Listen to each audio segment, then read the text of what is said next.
Hello folks and welcome back. So today we are going to be looking at a one build Oakensoul for the Magplar. As I said in another video, Oakensouls these days seem to be all the rage, particularly for one bar builds obviously. This one will get you somewhere between 80 to 87k depending on what other set you're running with it and how your light attack weaving is. Again, with, as I said in my other Oakensoul build on the Templar, the more you're able to weave in your light attacks, the more damage you're going to do. So, let's have a look here. First of all, we're going to get rid of this, and we are just going to throw on Ritual of Retribution. Let's go here. We're going to go on some Deadly Arm Chops, and we are going to throw on an Oakensoul Ring. Okay. And this leaves you with two options for the body. So, you want your head to be near enough. You need something that boosts your weapon and spell damage. Because you already get a lot of penetration from wearing light armor. So, your options are either War Maiden or Sororia. War Maiden is awesome. It's amazing. Sororia, you're going to hit higher, but you're stuck in one spot. I run daggers, so your front hand dagger should be Nurned Home with a flame damage enchant. Your backhand dagger should be charged with a poison enchant. All your jewelry should be infused with spell damage. The caveat to this is, again, if you have gold jewelry, it should be bloodthirsty with a spell damage enchant. Now, for our skills. Ritual of Retribution, Radiant Oppression, Barbed Trap, Puncturing Sweep, Power of the Light, Flawless Stonebreaker. Rotation on this is real simple. It's Barbed Trap, Ritual, Pop Power of the Light, Stab until you hit about 40%. At 40%, you'll switch over to Radiant Oppression. Drop your Dawnbreakers whenever they come out. At 35%, you drop Ritual, and you run just Barbed Trap, Ritual, and Radiant Oppression. So, let's jog over here. For food, since you're running an Oakensoul build and you don't have a heal, this is definitely more of a dungeon setup. If you want to heal, I would recommend taking off Ritual and throwing on Honor the Dead, or you can take off Barbed Trap and throw on Honor the Dead. But the thing is, since you're on a Magplar, you have Puncturing Sweeps, which heal you for 36% of any damage done by them.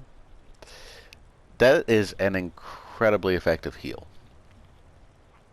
So, if you're close to death, start stabbing. It's the oldest Magplar trick in the book. So, that being said, that is pretty much the whole build. Like I said, I believe that Magplars are turning into the most versatile characters in the game.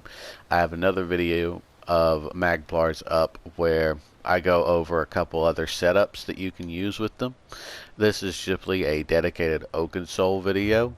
And as I mentioned with the food, your other option, with food you can either use Witchmother's Potent Brew or Ghastly Eyeball. Now, because you're on an Oakensoul, you don't need to run Essence of Spell Power. You can just run regular old basic magic pots. And one final thing, let's have a look at the champion points. Because you're thinking, oh, well, those have got to change. No, same thing as every other Templar ever made. Wrathful Strikes, Deadly Aim, Master at Arms, Biting Aura. Now, if you are running daggers, you want this arm of the tree and this arm of the tree. If you are saying, no, I do not want to run melee weapons on a magic character, perfectly fine. No issue. Then just grab this out of the tree. Now, so, again, you're looking at Wrathful Strikes, Deadly Aim, Biting Aura, and Master at Arms. For the red tree, again, as with pretty much all my other builds, you want Rejuvenation, Fortified, and Boundless Vitality. And then pick your poison between Spirit Mastery, Strategic Reserve, and Siphoning Spells. I was doing a no-death run the other day in Fanglair, and so I was running Strategic Recovery, and I just haven't unslotted it because I haven't seen a reason to yet. But because, just for the sake of proving the point, we're just going to grab this, throw it up there, and lock that in. Now, if you don't have all the champion points to get all of the passives and all of that unlocked, remember that your order of priority for red tree is going to be your it's going to be Vitality, then Fortified, then Rejuvenation.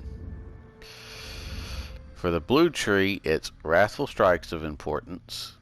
Then go in, grab the first 10 of this, come back out, and then you're going to get Deadly Aim. I would say Biting Aura, but Deadly Aim because Radiant Oppression's single target, and you're going to be getting a lot of DPS from Radiant Oppression. You'll see why in a minute. Then after that, you want Biting Aura, and then after that, you want Master at Arms. So, that is pretty much the whole build, and I will show you how it works. If you're worried about having to deal with sustain issues using daggers on a Magicka character, well, you're about to see that why I say that you can get away with it, because I prefer it. So we're going to pop a potion, throw a barb trap, throw that, pop that, and then drop the Dawnbreaker and stab to our heart's content. Pop that again. To make sure you keep your power of the light up. The reason why you want a stamina power of the light on a Magicka character is because the timing is a little bit more forgiving with the stamina version than the Magicka version. You do get a little bit less damage, but not that much less. Not enough for it to matter, in my opinion. Especially not when it makes a rotation that much easier. I mean, I'm not even sure you're losing a whole 1,000 DPS. See, the secret to this build is that as far as your sustain goes, you only really need to sustain until you hit about 40%.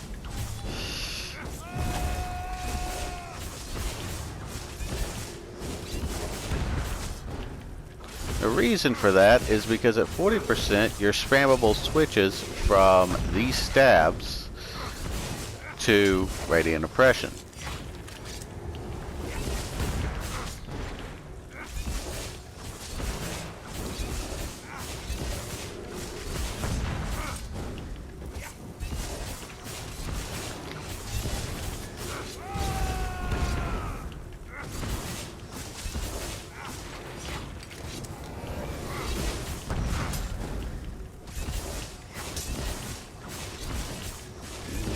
Just stabbing away. This should take me about 4 minutes, I figure. So if you want to skip to the end, feel free. Well, 4 minutes from the start of me running the test. But I always like for everybody to know that, you know, my builds actually can hit what I say they can hit, and you're not just stumbling around in the dark, not knowing what a build can hit at all. Because there are some really good builds out there that, you know, I want to run, or I have seen and I have thrown together, but you don't know what they hit, so you're kind of just stumbling around in the dark. So I always like for y'all to see when I say a build hits something, it actually hits that. Yes, I waited on that Dawnbreaker on purpose because I wanted to have it go off with the next power of light. We're getting near the end of our time with stabs. There it is.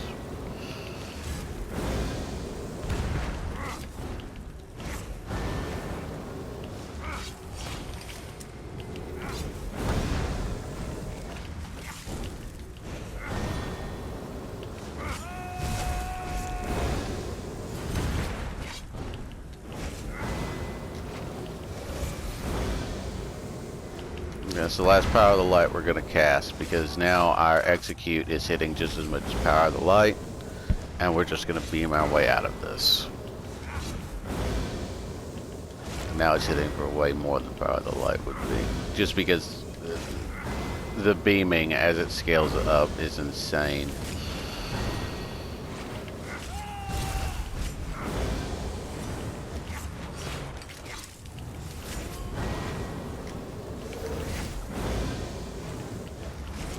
When you're looking at 99, 100k of beam, I mean, that's an insane execute.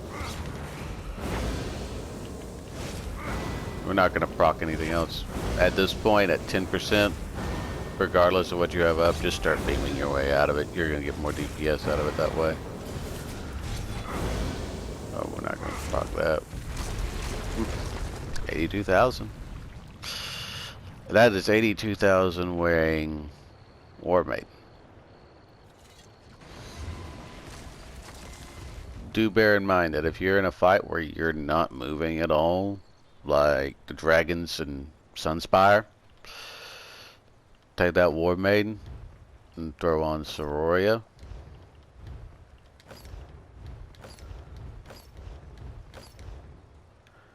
Because now again, Sororia is set up for light, is a build that's meant for light attack weaving.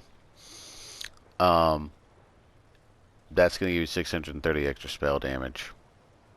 Which, even though War Maiden gives you 600 overall, well, specifically to your magic damage abilities, Sororia just works better across the board. And I'll tell you this, 82,000 on a 1 bar, yes, you have to hit more skills than you do on the Templar, so if you want a simpler rotation that'll get you 80,000 plus, go check out my Templar video. This is more of, if I were to say anything, this is the next step after you run the Templar, after you get real comfortable with the Templar, or something to that effect.